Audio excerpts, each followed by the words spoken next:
Hello everyone, this is Adam Stewart from stewartmedicine.com. I'm going to show you a quick little video on a tip that related to writing prescriptions with tablet strengths and sometimes some of the frustration that is involved around this. So jumping right into it, if I bring up a prescription for the prescription writer and I want to write a prescription for perindopril. Now,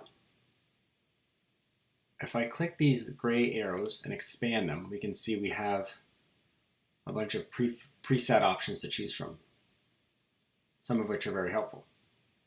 And then you can drill down on these trees of different options, and so you can by double clicking here, you can still click just plain perindopril and start with a blank prescription without any of the lower branching details filled in.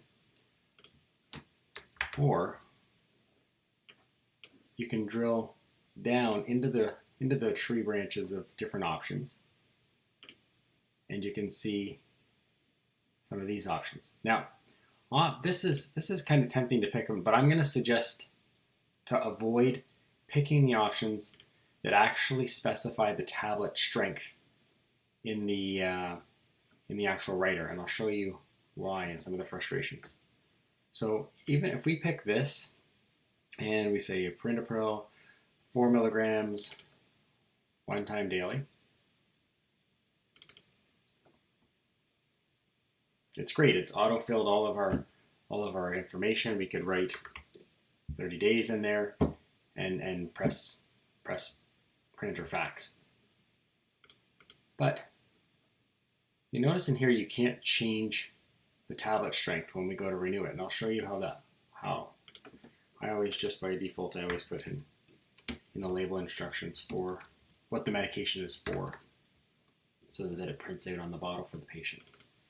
But let's do that. So let's say we've started the patient on 4 milligrams of perindopril daily, and it's showing up in their med list. But then let's fictionally, let's say that was yesterday, and let's say the patient then returns towards the end of the month and it's time to renew that prescription. But this time their blood pressure is still pretty high, so we want to increase the dose, for example. So if I click that and I want to prescribe, what happens is when I click in here to try to amend the tablet strength, you cannot. So this is a source of frustration for many people, including myself. There are a few options around this. What you have to do is you can discontinue this medication and go back in and write the 4 milligram, or you can do the discontinue and replace, which is similar to the way I'm going to just show you what happens here. If we go to prescribe this, and some might suggest, oh, you can just press this button to replace the treatment with another one. Well, let's watch what happens. So let's say we want to increase to 8 milligrams. So it's giving us some options.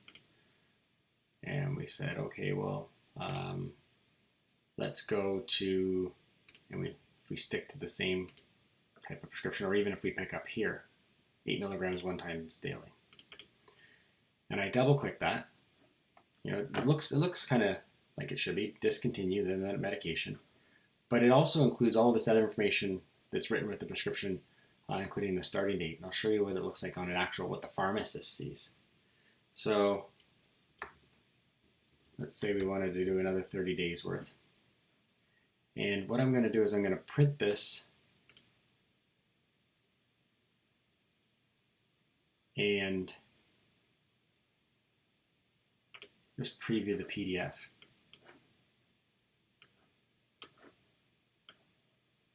So here's what the pharmacist sees. They see discontinue the medication, but this is where it gets confusing, and pharmacists are always questioning it. It gives you all these other details. 1 tablet daily for 30 days starting January 27th, and it even gives a quantity.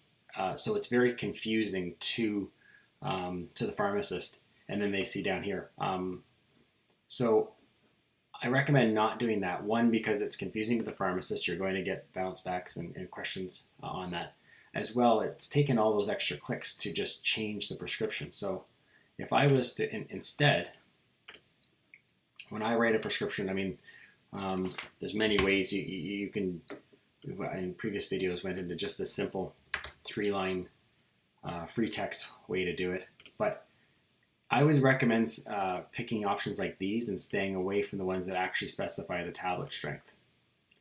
So, for example, if I click that, 4 milligrams there, it allows me to actually change the prescription the next time with just changing the dose right in there or up in here.